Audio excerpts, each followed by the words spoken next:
Everyone and welcome to online English learning. मेरे पिछले 2 videos में हमने सिंपल प्रेजेंट और सिंपल पास्ट टेंसेस देखे। इस वीडियो में हम सीखने वाले हैं simple future tense. Simple future tense का स्ट्रक्चर कैसा होता है, उसके यूजेस क्या होते हैं, ये सब हम सीखने वाले हैं आज के इस वीडियो में। इससे पहले जिन्होंने ये चैनल सब्सक्राइब नहीं किया है उन्हें मेरी रिक्वेस्ट है कि प्लीज ये मेरा चैनल जिसका नाम किंग्स इंग्लिश इंग्लिश है आप सब्सक्राइब कर लीजिए, और अगर ये वीडियो आपको अच्छा लगे तो इसे लाइक और शेयर भी जरूर कीजिएगा। आइए सीखते हैं simple future tense. Simple future tense का स्ट्रक्चर सबसे पहले हम देखेंगे। तो स्ट्रक्चर होता है एस प्लस विल और शैल प्लस V1। अब शैल सिर्फ आई और वी के साथ यूज होता है, विल सारे सब्जेक्ट्स के साथ चल सकता है। कहते समय हम ऐसा कह सकते हैं I shall go, we shall go, you will go, they will go, she will go, he will go, it will go. I shall go और वी शैल गो की जगह हम I will go, we will go भी use कर सकते हैं, कोई बात नहीं। लेकिन शैल सिर्फ आई और वी के साथ ही यूज करना चाहिए, ये बात हमेशा ध्यान में रखिए। अगर आपको निगेटिव स्ट्रक्चर यूज करना है तो इसके साथ नॉट लगा लीजिए, एस प्लस विल नॉट और shall not plus V1। I shall not go, we shall not go, you will not go, they will not go, she will not go, he will not go, it will not go. या फिर I will not go, we will not go भी आप use कर सकते हैं। इसकी जगह आपको अगर कॉन्ट्रैक्टेड फॉर्म चाहिए तो आप बोल सकते हैं I won't go, we won't go, you won't go, they won't go, she won't go, he won't go, it won't go. अब आपके ध्यान में एक बात तो जरूर आ गई होगी कि यहाँ पर हर जगह हमने वर्ब का बेसिक फॉर्म यूज किया है, क्योंकि एस तो सब्जेक्ट है और V1 है बेसिक फॉर्म वर्ब का। विल और शैल जो कि मॉडल ऑक्सिलरीज में से आते हैं उनके साथ हमेशा वर्ब का बेसिक फॉर्म ही यूज होना चाहिए, ये बात हमेशा ध्यान रखिए। अगर आपको क्वेश्चन का फॉर्म कंस्ट्रक्ट करना है तो सिंपल सी बात है, विल या शैल से हम क्वेश्चन फॉर्म कर सकते हैं, जैसे कि will plus S plus V1, shell plus S plus V1। इस तरह से क्वेश्चन भी कंस्ट्रक्ट हो सकते हैं, जैसे कि will you go, shall I write, will he come, will she answer the question. इस तरह से हम विल और शैल से शुरू करके क्वेश्चंस भी पूछ सकते हैं। तो ये तो थे स्ट्रक्चर्स। अब हम देखेंगे इसके यूजेस क्या होते हैं। यूजेस बहुत ही सिंपल है, जो बात फ्यूचर में होने वाली है वो हम विल के साथ या शैल के साथ, मतलब फ्यूचर सिंपल टेंस में बताते हैं।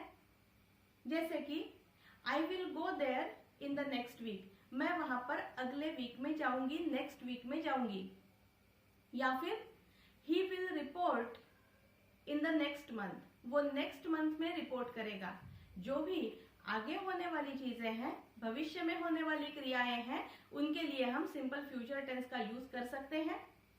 सिंपल फ्यूचर टेंस का दूसरा यूज होता है कुछ प्रेडिक्ट करने के लिए, कुछ फोरटेल करने के लिए। ऐसी बातें फोरटेल की जा सकती हैं जिन पर हमारा कोई कंट्रोल नहीं होता।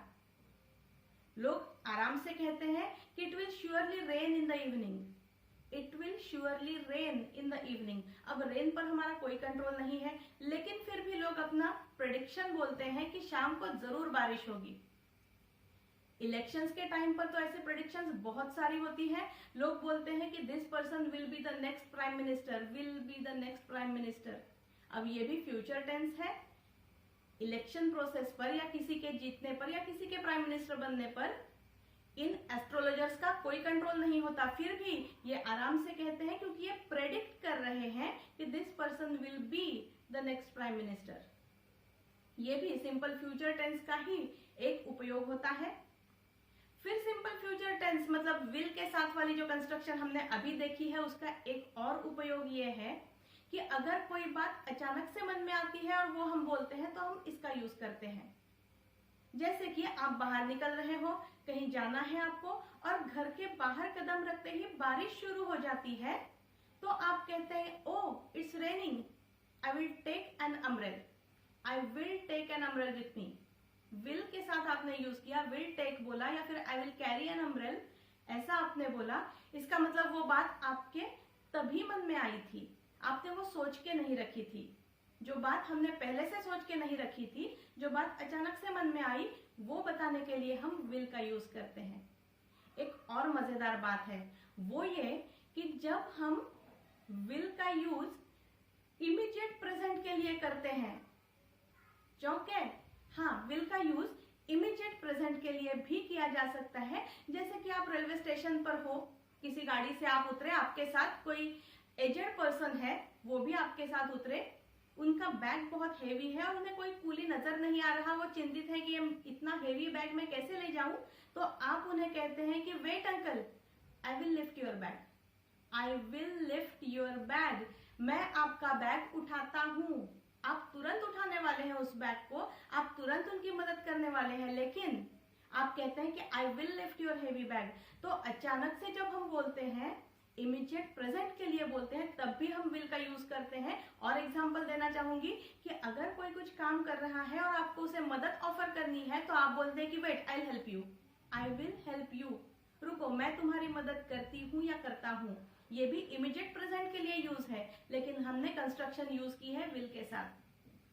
अगर आप किसी ऑफिस में फोन करते हैं, किसी मैनेजर से आपको बात करनी होती है, तो रिसेप्शनिस्ट आपको कहती है wait a moment ma'am, I will connect you, एक मोमेंट के लिए इंतजार कीजिए मैडम, मैं आपको कनेक्ट कर देती हूँ उस कोई भी मैनेजर के साथ। लेकिन वो तुरंत कनेक्ट करने वाली है, फिर भी उसने आई विल कनेक्ट यू कहा। तो इमीडिएट प्रेजेंट के लिए भी हम आई विल या आई शैल का यूज करते हैं, या फिर you will, we will, she will, he will, जो भी है, उन सब का यूज इमीडिएट प्रेजेंट के लिए भी होता है।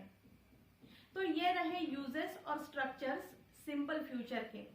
आपको ये वीडियो कैसा लगा? अगर अच्छा लगा हो तो इसे लाइक कीजिए, शेयर कीजिए, मेरे चैनल को सब्सक्राइब कीजिए, देखते रहिए किंग्स इंग्लिश विंग्लिश, क्योंकि इस पर आपको सीखने मिलने वाले हैं बहुत सारे इंग्लिश ट्रिक्स और इंग्लिश बोलने के आसान तरीके।